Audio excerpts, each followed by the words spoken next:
Our next speaker is Dale Heglin, and he is currently the director of the Upper Great Plains Transportation Institute since 2014. His experience has been about 14 years with Cretex, about 15 years with North Dakota Department of Transportation. He has a BS in Civil Engineering from University of North Dakota and is registered as a professional engineer and land surveyor in North Dakota. And he's going to talk about low volume roads, I think. Thank you, Dale.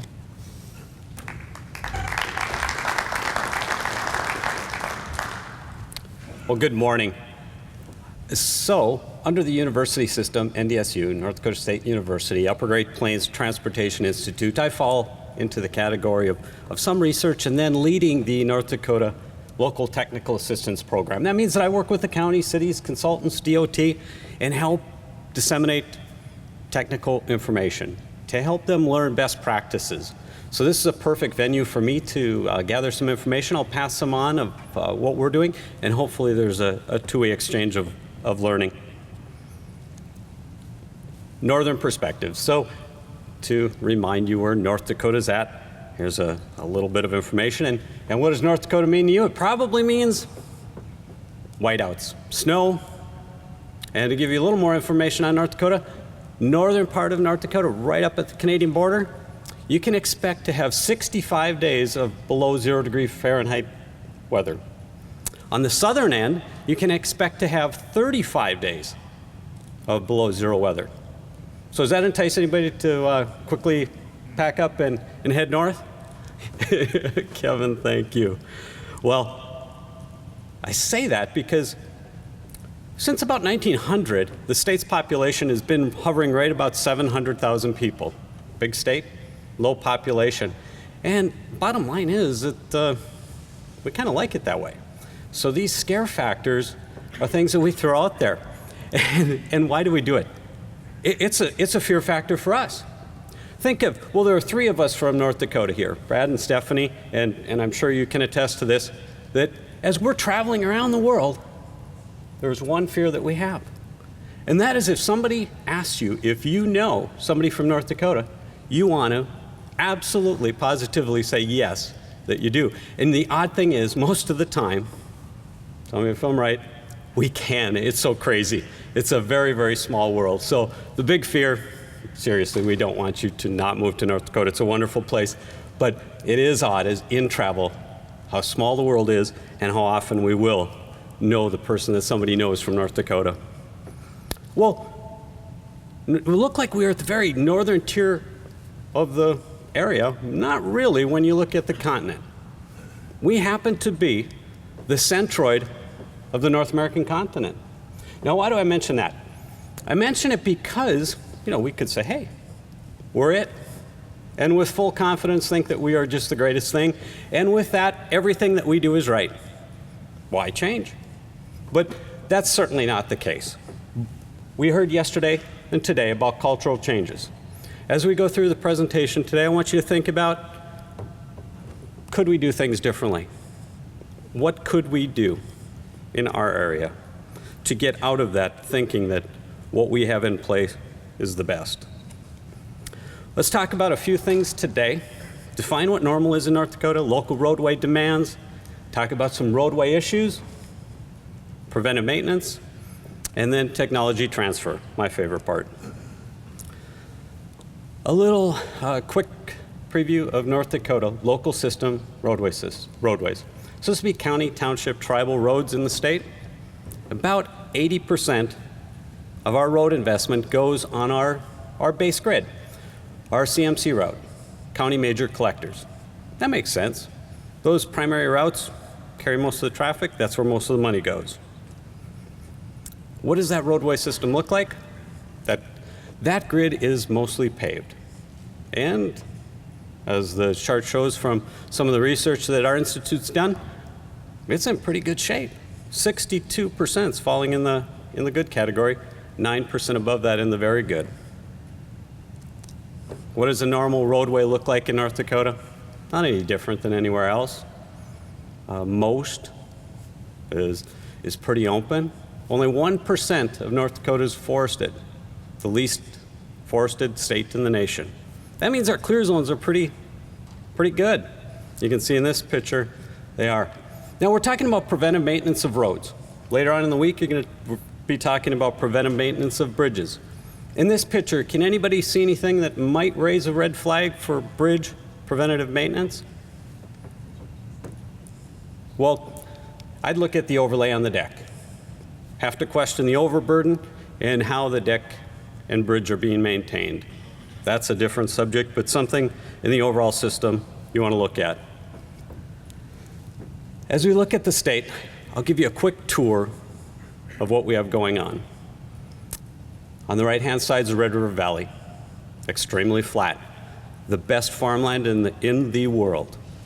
The drop in the Red River flows north. So as you can imagine, in a cold climate, prone to flooding. It flows north, but it's only flowing at a tenth of a foot per mile. Little drop, lots of flooding, old lake bed, great farming. Great farming means that there's corn, soybeans, sugar beets, heavy produce. So in that whole zone on the eastern strip of the state, we've got a lot of truck loading and have had for a long time. Ag is the #1 industry in North Dakota. That road system's been built up for the last 100 years, performing very well. Part of that 60+% that you saw in the good condition for our paved roadway section. We look at, as we'll go counterclockwise, Ramsey County. Ramsey County is a decent sized county. And by the way, we have 53 counties in the state. All are separate governments. Ramsey County, their budget's about $3 million a year for the road department. That's salaries, road improvements, the full gamut. They have about 150 miles of paved roadways to maintain. This will blow your mind. 150 miles of paved roadways. Old ag system, well developed. Any idea how many tons of mix that they would use in a given year to maintain that 150 miles? Lots of heavy loads. Anywhere from 10 to 15 ton a year for the entire 150 miles. So they've got a good system. They're watching their traffic. They're watching their loading. It's performing very well. Their seal coats, they try to seal about every 6 years. And they do seal coats. They'll stripe about every 3 years on most of the roadway. Every year in some of the sections that are near town. That's Stephanie waving to us from the center of North America. And then if we go off to the Bakken oil, we'll look at, if you've heard about one of the oil plays in the nation, North Dakota happens to have one of them. The Bakken oil has been extremely good fortune, or has been an extremely good fortune of the state. It's brought in a great amount of wealth, an opportunity for us to develop the West, for us to enhance our roadway system. But at the same time, it came with great pains to get where we're at. And then I'll go back to the oil in just a bit, but then in the far southwest corner, the far left, Slope County. Small in size, about 700 people. You can see it's a large landmass. 1 mile of paved roadway to maintain. And then Bismarck, when you come right into the center in our capital, one of our biggest, highest, we have full engineering platform with that county, and they're running anywhere from $2 to $6 million in their roadway budget alone for that county. So let's back up to the Bakken. I'll go through that a little bit because it's a good example of what to do when industry moves in. It doesn't have to be oil, it can be anything. Paradigm shift that roadways that were feeders for cattle fields. Could be a 2-track road, could be off of your paved CMC route, your major collector, onto a gravel roadway. And this was 2008. Life is good, a great style of living, either farming, ranching, or a combination was the primary venue for earning a life, an income. Oil has been a part of that area since the 50s, but at a controlled level for the most part. Well, what happens when you start getting a little more traffic? What happens when you get rain? Well, roads start to deteriorate. they're not really built for it. They're not engineered foundations. The all-weather surfacing starts to give out. And then when you add oil traffic, and you know that loads are heavy when you actually start advertising that, and you're quite proud that your truck is heavy through your license plate. Well, when traffic does start to go through, and there are an awful lot of semis that were required for an oil well to be developed, bad things happen. The roadways weren't designed to carry the loads. Mother Nature has rain days, snow events, roadways fail. Roadways can also fail for reasons that are way beyond our control. Not all of North Dakota looks like that. The pictures that I've shown, it's not flat, not all just mildly undulating, but much of the area under oil development is extremely rugged, known as the Badlands. We can also have rain events. Most of the western area has anywhere from 17 to 25 inches of annual precip a year. So most of it is cactus, small cactus, rattlesnakes in the west. When we have a rain event, it's much like the desert. The rain events can be high intensity and wash things out. Also a foundation issue. And why would I bring up foundation issues? Well, in a pavement system, certainly it all starts with our drainage, foundations, things like that. Here's a cutaway of a roadway system. You see a nice asphalt section. Right below it, you'll see a tan layer, a very thin tan layer. That's the aggregate, or what's left of the aggregate. Maybe there was a thicker aggregate section and through pumping, over time it was contaminated.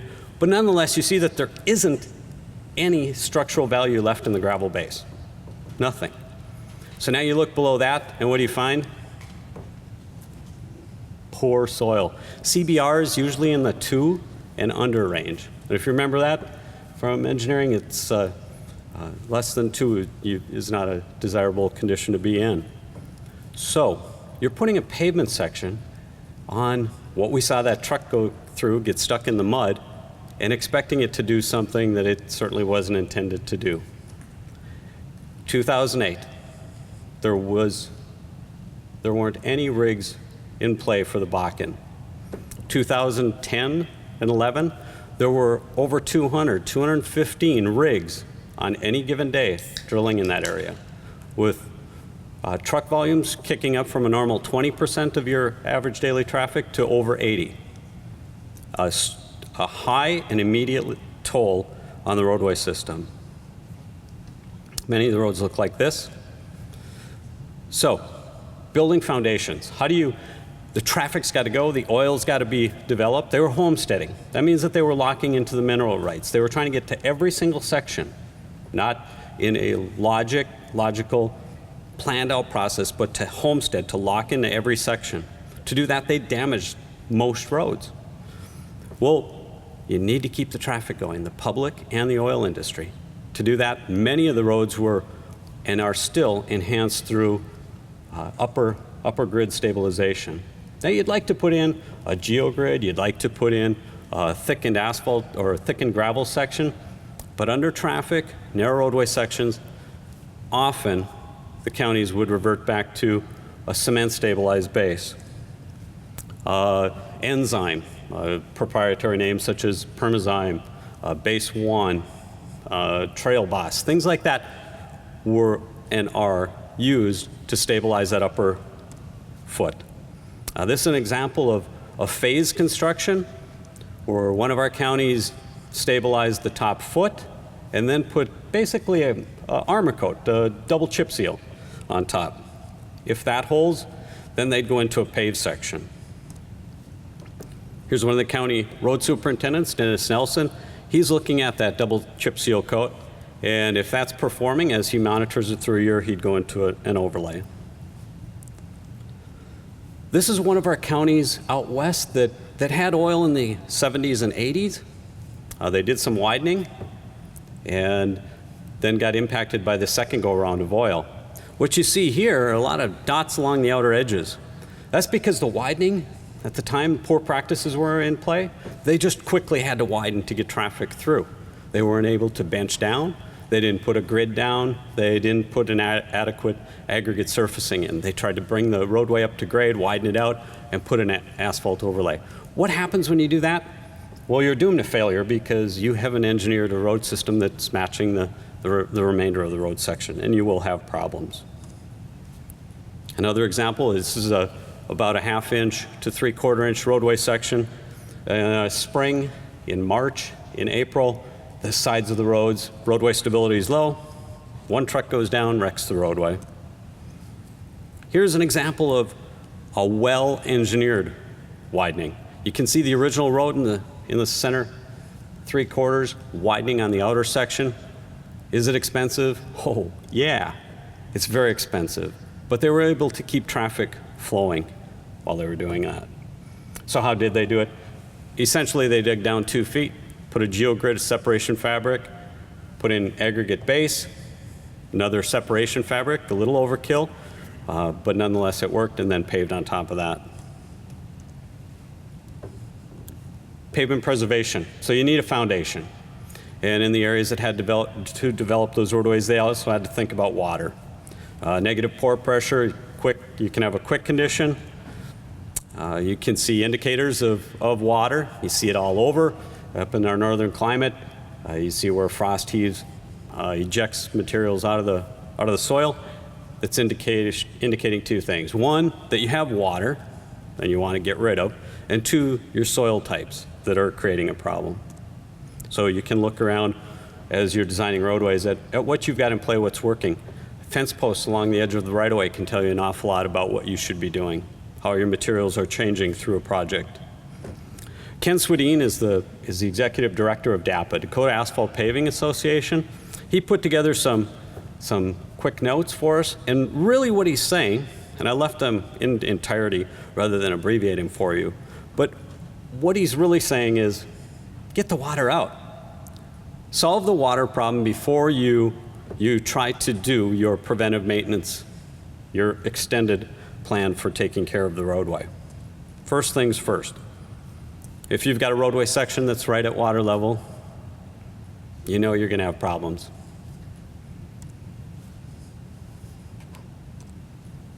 If you've got an urban section where you've got poor drainage, fix the drainage before you go to the next step.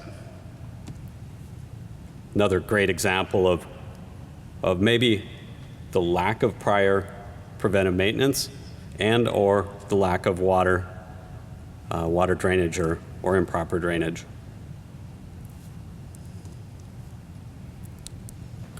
As we look at safety enhancements of roads, we often see the rumble strips, the safety strips down the center of the road, on the edge of the road.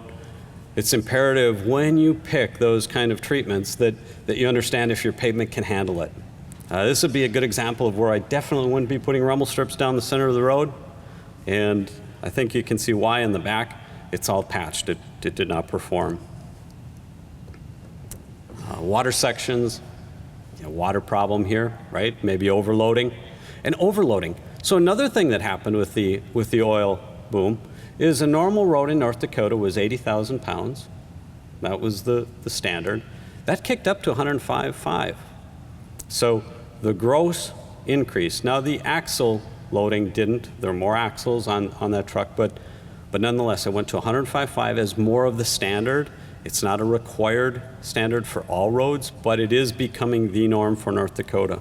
So as we get heavier trucks, and then with the potential to have overloaded trucks, we can really create some fast damage. Here you can see some shoving. Again, that'd be indicative of maybe overloading, poor foundation, things that you need to work on before you do an overlay. Soft shoulder, we saw that from back up, you look up in the distance on the right to the roadway, you can see that roadway section on the edge line has been failing. And really during spring thaw, it only takes one truck, and maybe not even an overloaded truck, but one truck to run down that edge line. So those are cultural differences. Remember we started off, we're in the center of the continent, we're it. Well, same with truckers. Everybody in the transportation system needs to understand their role and do the best that they can to maintain the roadway system.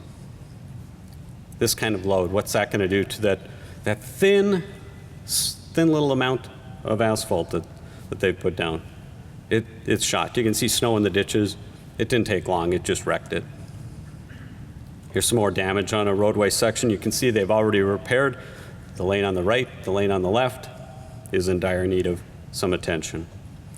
Several of the presentations talked about crack sealing. I'll switch gears just a little bit. And crack sealing is absolutely the best preventive maintenance effort that you can put forth. I believe that all the counties in North Dakota are very much involved in the practice. They believe in it, and they're doing crack sealing to the extent that they can.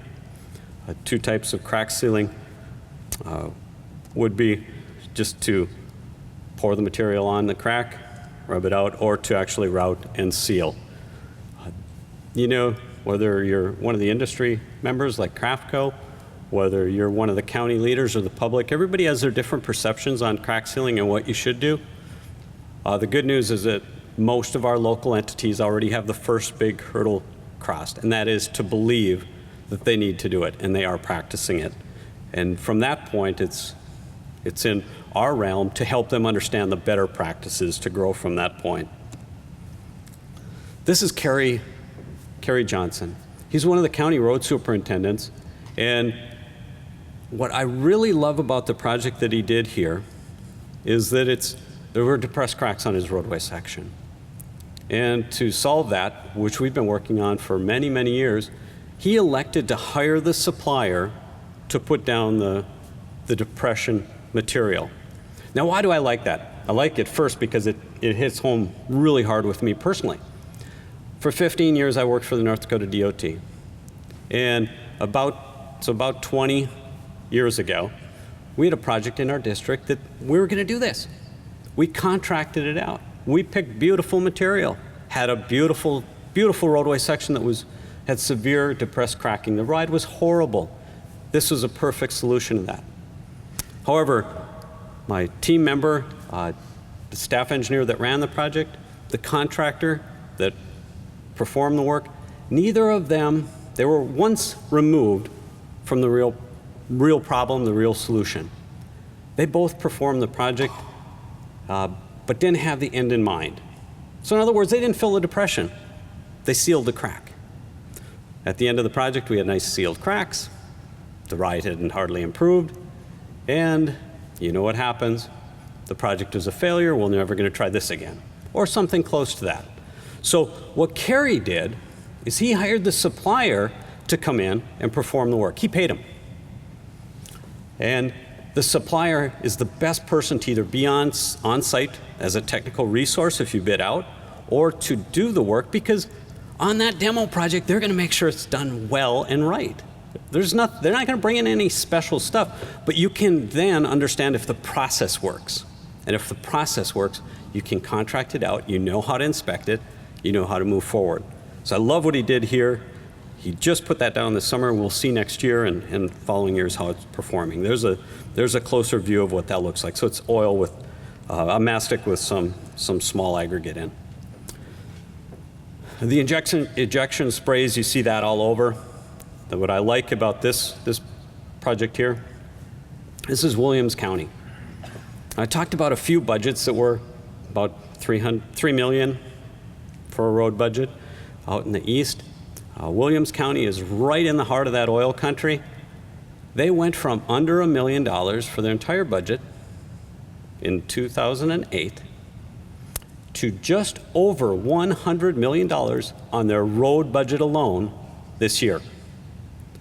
Now imagine you're overwhelmed. You just get hit by this oil. The trucks are running over the roads. You've got to try to maintain it and try to grow some semblance of knowledge base in your staff.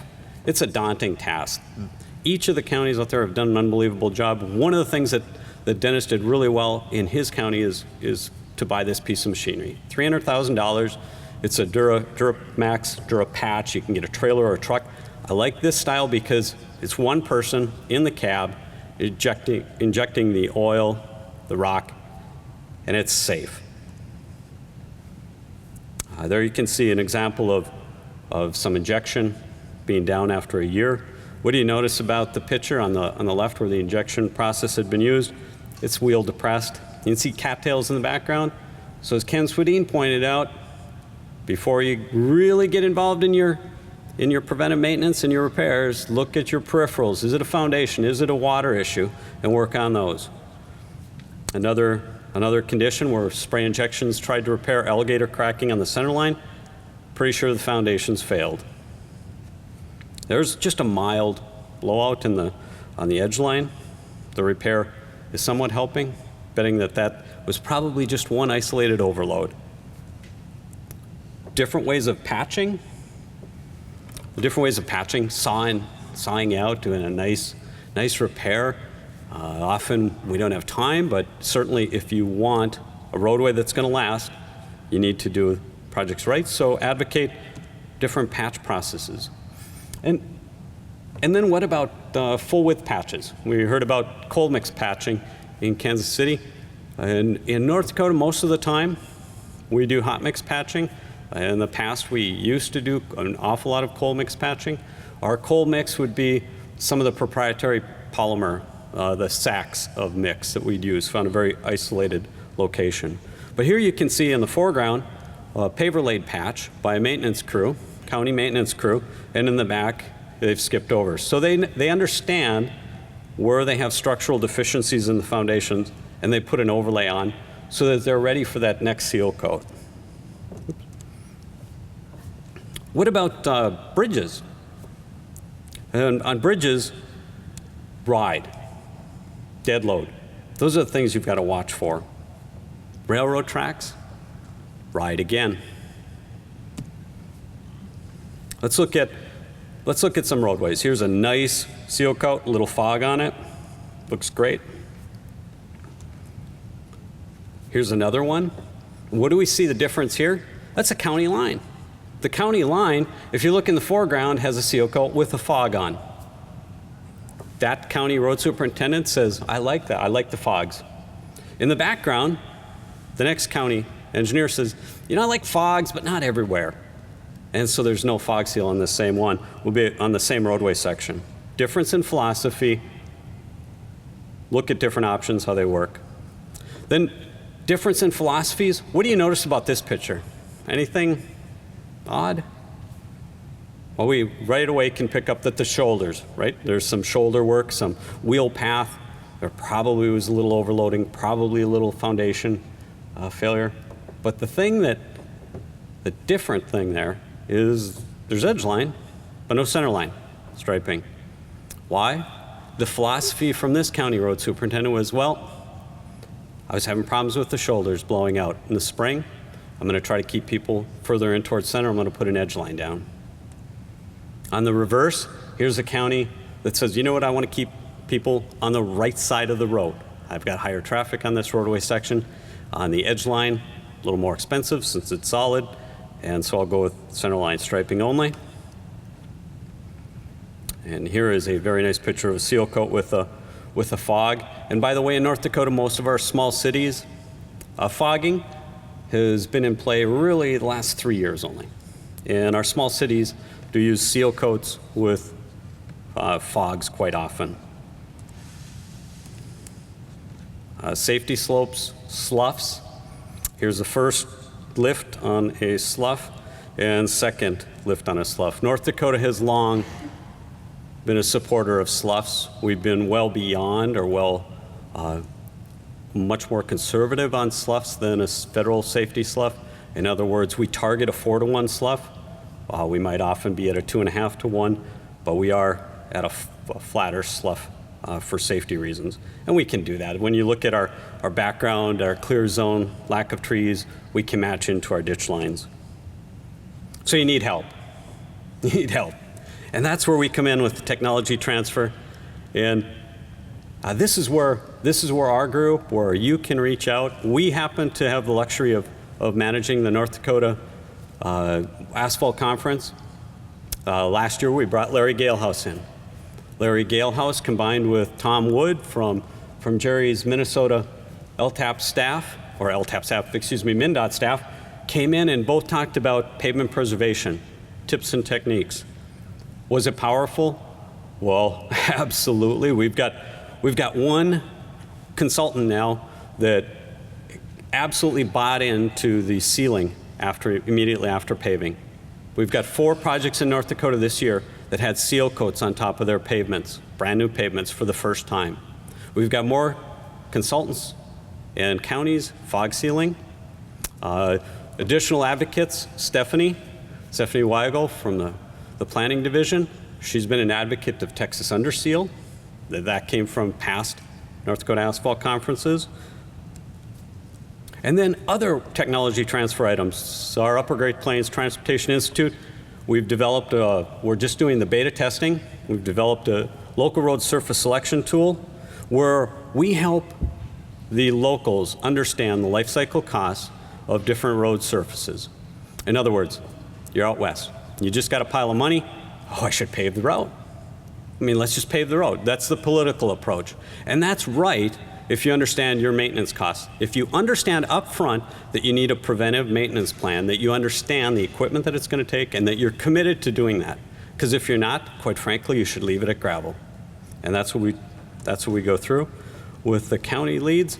And another tool that we help the counties develop and use is a truck weight calculator. Overloads are the biggest killer of our roadways section. If we help people understand what their vehicles can haul, we can reduce the number of overloads. This is an example of the output. This app is now live, and it is for North Dakota road systems. And then I'll fly through. We've done asset management, roadway review with ground penetrating radar, with falling weight deflectometer, with the North Dakota DOT's pathway van. We've collected information and have it online for the counties for their paved roadway sections. And like a previous presenter mentioned, we have pictures along with that from the pathway van so that the user can see what the roadway section looked like. And we are just launching an asset inventory toolkit. And that's step 1 of an asset management system. We have 53 counties in the state. 7 have engineers, 7 have auditors running their crews, and the rest have some semblance of road foreman, road superintendent, somewhere in between. There's an awful lot of people below that engineer level that need help understanding their system. That's where this comes into play. The group with the Transportation Institute that's putting it together. And I'll close it with one last North Dakota fact, and that is the longest beard in the world is from North Dakota, 18.5 feet long. I think my time's out. Do I have time for questions? Francis, thank you. Any questions? Any questions? Well, with that, thank you.